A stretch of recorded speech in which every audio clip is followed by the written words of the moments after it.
Hey, welcome back to the course, and now let's see what exactly accelerometer sensor does and why exactly it is used. The accelerometer is a sensor which can measure the acceleration forces which is acted on it. You know from the basic physics that force is directly proportional to the acceleration. Okay, so when the force increases, the acceleration increases. So when the force which is acted on the body increases, the acceleration influenced by that body also increases. Okay, and when the force decreases, the acceleration obviously should decrease. Okay, so this is the formula. F is always directly proportional to the acceleration. Okay, so now apply the same logic on the accelerometer sensor. Let's say this is a sensor and it is quietly sitting on the table. Okay, and let's say the table is also completely at rest with no vibrations at all. Okay, so now ask yourself, is there any force acting on the sensor? No, right? So no force means no readings from this sensor, correct? Because this sensor measures some force acting upon that sensor. So no force means no readings should come out of the sensor. So now if you measure the readings from all the three axes, okay, then you would expect to get the values 0, 0, 0, correct? But that's not true.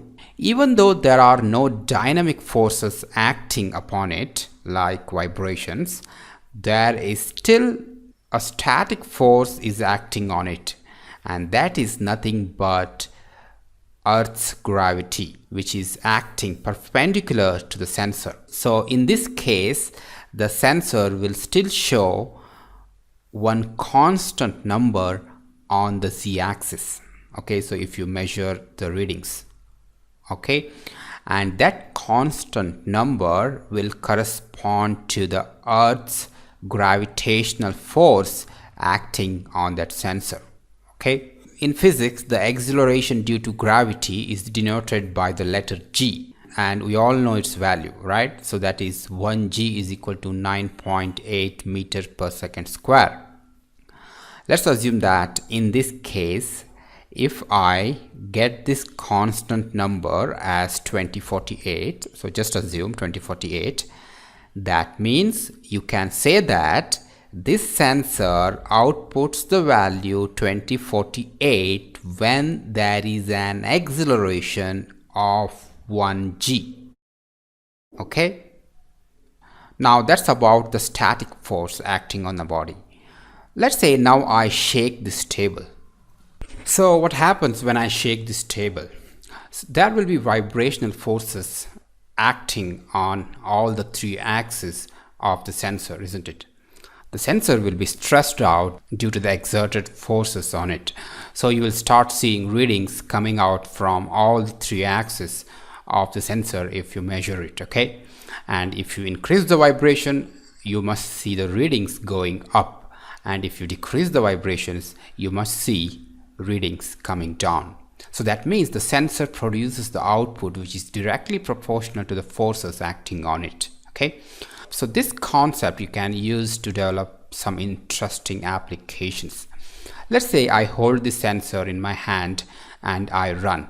The moment I run, I exert vibrations from the sensor. So the sensor will start emitting readings across all three axes. So let's say I run for 10 seconds.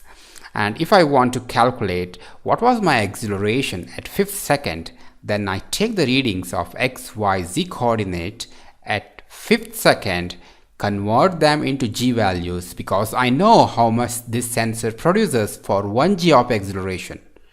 Okay, so this will be given by the data sheet. Okay, so that's why I take the reading at 5 seconds and convert them into g values easily. Since I was running in the x direction, I will then come to know what was my acceleration in the x direction. Alright, so now the accelerometer also used in tilt sensing application in your mobile phones and in gaming applications. So it's very simple, so let me explain. Let's say this body is quietly resting on the table. Okay, and you know that only z-axis must show a constant number and the readings at x and y axis must be 0, right? Because x and y axis are parallel to the Earth's surface, whereas z is perpendicular. Okay, so now let's say I tilt this body on the x-axis to make an angle of 45 degrees with the surface. So now what happens? The x-axis, which was parallel before, is no longer parallel now and experiences the Earth's gravitational pull, isn't it? So if you take the readings on all three axes now, you should be seeing 1024 on the x-axis, 0 on the y-axis, and 1024 on the z-axis.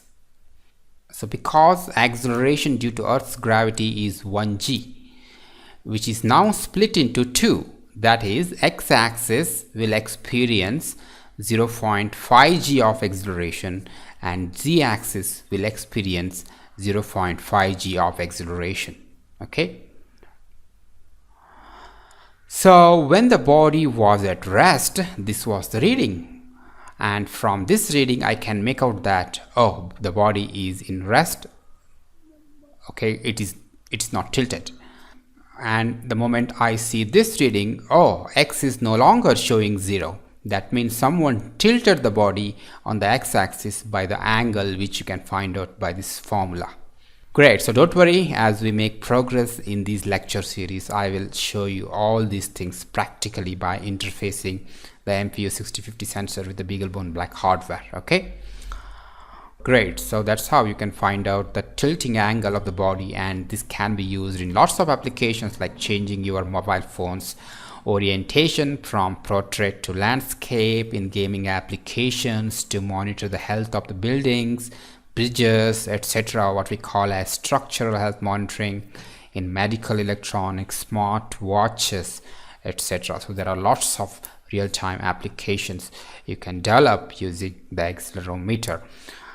Great, so that's about the accelerometer sensor, and before moving forward, let's conclude about the accelerometer. Okay, so accelerometers are the sensors which can measure the acceleration forces acted upon them. Okay, the microcrystals inside the sensor will produce readings directly proportional to the forces exerted on all three axes of the sensor.